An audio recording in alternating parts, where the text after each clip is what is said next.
الحمد لله حمدا كثيرا طيبا مباركا فيه كما يحب ربنا ويرضاه، وأشهد أن لا إله إلا الله وحده لا شريك له، وأشهد أن محمدا عبده ورسوله صلى الله عليه وعلى آله وصحبه وسلم تسليما كثيرا. أما بعد، melanjutkan pelajaran Al-Qaulul Mufid fi Adillatit Tauhid, masih menerangkan tentang definisi al-iman, dan telah kita sebutkan pendapat Ahlus Sunnati wal Jamaah tentang permasalahan iman, dan kita juga telah menyebutkan pendapat dari Murji'atul Fuqaha, di mana mereka mengeluarkan amalan dari definisi iman, dan telah kita sebutkan pula pendapat Al-Karramiyah yang mengatakan bahwa iman itu hanyalah pernyataan dengan lisan, dan ini adalah pendapat yang batil.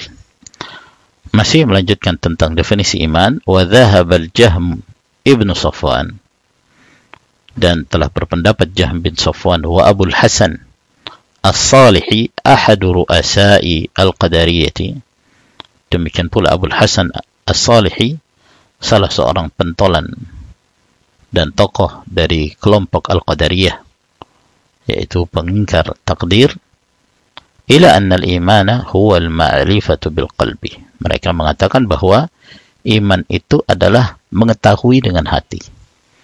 Jadi mereka hanya membatasi iman itu dengan hati saja. Ucapan lisan dan amalan dengan anggota tubuh tidak ada kaitannya dengan permasalahan iman. Barang siapa yang telah mengetahui dengan hatinya, berarti dia mukmin. Ya, walaupun dia tidak mengucapkannya, walaupun dia tidak mengamalkannya. Wa hadzal qawlu azharu fasadan mimma qablah. Dan pendapat ini lebih rusak, nampak lebih rusak daripada pendapat sebelumnya, dari pendapat Al-Karramiyah yang mengkhususkan iman itu hanya mengucapkan dengan lisan. Kenapa? Fa inna lazimahu, karena konsekuensi dari pendapat ini bahwa iman itu hanyalah merupakan pengetahuan dengan hati, anna Fir'aun wa qaumahu kanu mu'minin. Berarti Fir'aun dan kaumnya, mereka dianggap sebagai orang-orang mukmin. Mengapa? Fa innahum arafu sidqa Musa wa Harun alaihi wassalatu wassalam, karena mereka mengetahui kejujuran Nabi Musa, kejujuran Harun alaihi wassalatu wassalam. Walam yu'minu bihima, namun mereka tidak beriman kepada keduanya. Tapi secara hati mereka tahu apa yang dibawa oleh Nabi Musa ini adalah merupakan kebenaran. Namun mereka tidak mengucapkan dengan lisan, apalagi mengamalkannya. Walihada qala Musa li Fir'aun, oleh karena itu Musa mengatakan kepada Fir'aun, sebagaimana yang diterangkan oleh Allah Subhanahu wa taala, laqad alimta ma anzala haula illa rabbus samawati wal ardi basair.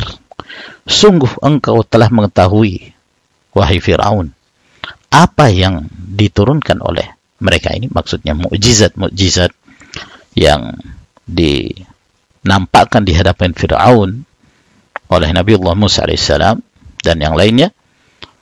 Tidaklah ada yang menurunkan mukjizat-mukjizat atau tanda-tanda kekuasaan Allah ini, melainkan Rabbus samawati wal ard, Allah Subhanahu wa taala, yang menguasai langit dan bumi, yang itu merupakan basair, bukti-bukti yang meyakinkan, yang mengharuskan dia untuk beriman.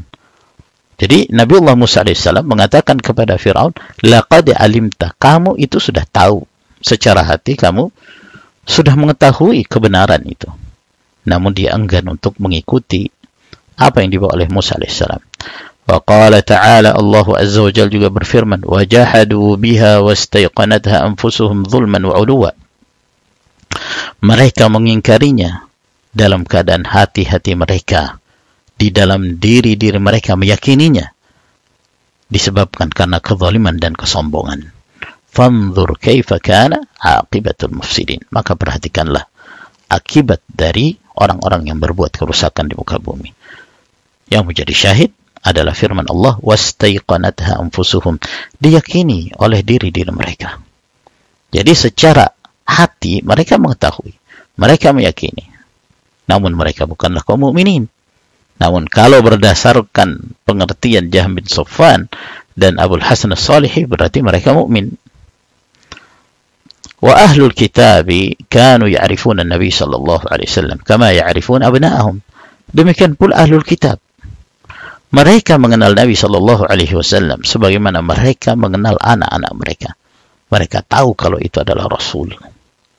Walam yakunu mu'minina bihi. Namun mereka tidak beriman. Bal kafirina bihi mu'adina lahu. Bahkan mereka kafir terhadap Nabi sallallahu alaihi wasallam dan bahkan memusuhi Rasulullah sallallahu alaihi wasallam. Padahal di dalam hati mereka betul-betul mengetahui siapa itu Muhammad sallallahu alaihi wasallam. Beliau adalah Rasulullah. Namun mereka enggan untuk mengikutinya. Wa kadzalika Abu Talib indahu yakunu mu'minan. Demikian pula Abu Talib dalam pandangan Jahm bin Safwan dan para pengikutnya, berarti dia juga seorang mukmin karena dalam hatinya dia meyakini kebenaran apa yang diajarkan oleh Rasulullah sallallahu alaihi wasallam. Namun dia enggan mengucapkan la ilaha illallah. Fa innahu qala, di mana Abu Talib mengatakan dalam salah satu syairnya, wa laqad alimtu bi anna dina Muhammadin min khairi adyanil bariyati dinan laula al-malamatu aw hadharu masabbatin lawajadtani samhan bidzaka mubina. Wa laqad alimtu, sungguh aku telah mengetahui, bi anna dina Muhammad, bahwasanya agama Muhammad itu min khairi adyanil bariyah, termasuk agama yang terbaik yang ada di muka bumi ini, termasuk agama yang terbaik yang dipeluk oleh manusia. Kalaulah bukan karena celaan manusia atau khawatir mereka mencemooh dan mencerca, lawajadtani samhan, maka engkau akan mendapati aku menerima bidzaka mubina, dengan penuh kenyataan. yakni dia hanya enggan untuk mengikuti Rasulullah sallallahu alaihi wasallam, khawatir dari celaan, khawatir dari cercaan kaumnya, sehingga dia mati dalam keadaan kafir. Bal iblisu yakunu indal Jahm, bahkan iblis dalam pandangan Jahm bin Safwan mu'minan kamilal iman, berarti iblis juga mukmin sempurna imannya.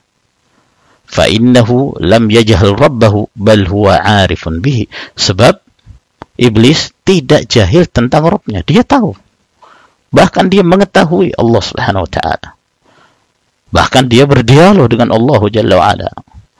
Dalam firman Allah, qala rabbi fa'anzirni ila yaumi yub'atsun, wahai Rabbku, beri aku tempo untuk terus hidup sampai di hari kebangkitan, sampai kiamat. Jadi dia mengetahui ada Allah, namun dia enggan untuk beriman.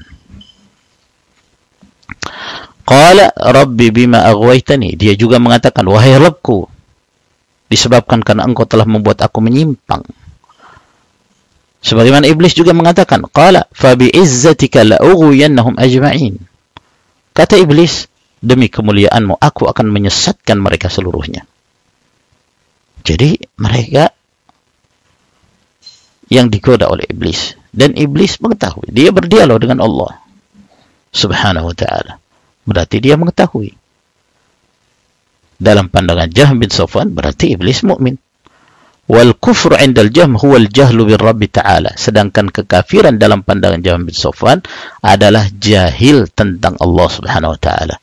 Wala ahada ja'ajhalu minhu bi rabbih, dan tidak ada seorang yang lebih jahil daripada Jahm bin Safwan terhadap Rabbnya.